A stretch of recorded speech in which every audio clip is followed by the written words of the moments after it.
Pengertian sistematik random sampling ialah metode pengambilan sampel di mana hanya unsur pertama saja dari sampel dipilih secara acak, sedangkan unsur-unsur selanjutnya dipilih secara sistematis menurut pola tertentu.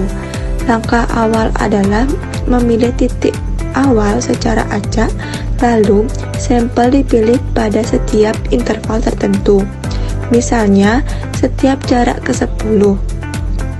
Contoh, titik awal yang terpilih adalah 4 dengan interval 10, maka sampel yang dipilih adalah sampel dengan nomor 4, 14, 24, 34, dan seterusnya. Berikut adalah syarat-syarat diterapkannya systematic random sampling. Yang pertama, populasi harus homogen. Systematic random sampling membutuhkan populasi yang homogen tanpa variasi signifikan antara elemen populasi. Yang kedua, ukuran populasi harus diketahui untuk menentukan interval sampling yang tepat. Yang ketiga, elemen populasi harus dapat diurutkan seperti abjad atau nomor. Yang keempat, interval sampling harus tepat untuk memastikan representasi yang baik dari keseluruhan populasi.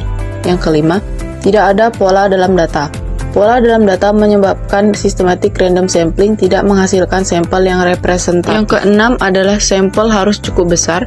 Hal ini diperlukan untuk mengurangi kemungkinan bias dalam hasil penelitian. Sampel yang terlalu kecil dapat menghasilkan hasil yang tidak akurat. Yang ketujuh, data harus lengkap. Ketidaklengkapan data dapat menyebabkan bias dalam hasil penelitian. Yang kedelapan, harus ada kerangka sampel. Hal ini diperlukan untuk menentukan interval sampling dan memilih elemen sampel secara sistematis. Yang kesembilan, interval sampling harus dihitung dengan benar. Perhitungan yang tepat diperlukan untuk memastikan representasi yang baik dari keseluruhan populasi. Yang kesepuluh, sampel harus dipilih secara acak. Pemilihan elemen sampel harus tetap dilaksanakan secara acak untuk memastikan representasi yang baik dari keseluruhan populasi. Berikut adalah ilustrasi sistematik random sampling, di mana pada metode ini diterapkan interval pada populasi. Seperti contoh berikut, interval yang digunakan adalah kelipatan 3. Jadi, dari banyaknya populasi, kita mengurutkannya terlebih dahulu dari orang pertama sampai orang terakhir.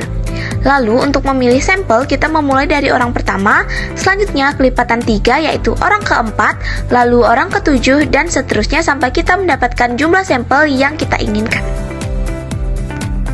Nah, contoh penelitian nyata yaitu berupa analisis quick count menggunakan metode systematic random sampling untuk memprediksi pemenang pilkada.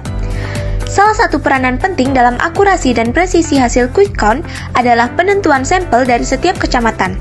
Dalam hal ini digunakan metode systematic random sampling untuk memilih sampel TPS di tiap kecamatan yang dibutuhkan, sehingga diperoleh sampel yang tepat untuk proses quick count.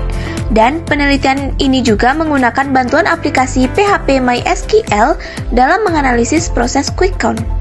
Purposive sampling ialah salah satu teknik sampling non-random sampling, di mana penelitian menentukan pengambilan sampel dengan cara menetapkan ciri-ciri khusus yang sesuai dengan tujuan penelitian, di mana sampel yang dipilih memiliki sangkut paut yang erat dengan penelitian, sehingga diharapkan dapat menjawab permasalahan penelitian. Contoh, sebuah penelitian menyelidiki tingkat kriminalitas